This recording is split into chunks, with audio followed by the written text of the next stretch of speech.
Connecting लिंकवर जिथे connector आहे तिथे 2 त्या ठिकाणी खड्डे आहेत, पण पूर्ण कनेक्टिंग लिंकवर खड्डे पडले आहेत वगैरे हे योग्य नाही आहे।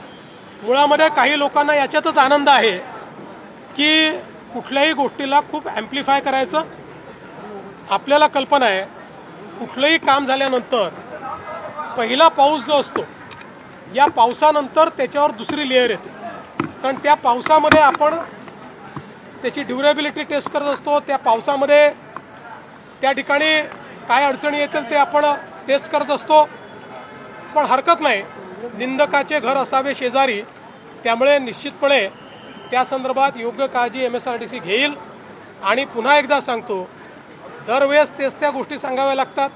नवीन उडान पूल केला की त्या ठिकाणी मास्टिक एस्फाल्ट आपण जेव्हा टाकतो ते सुरुवातीला जमाच होतं, त्याच्यानंतर मग ते त्या ठिकाणी योग्य पद्धतीनं चालतं। अनेक ठिकाणी आपल्याला केलेलं काम जे आहे ते सेटल करावं लागतं। या इंजिनिअरिंग गोष्टी आहेत, तथापि निश्चितपणे जर हे लक्षात आणून दिलेलं आहे तर त्याच्याकडे लक्ष दिलं जाईल।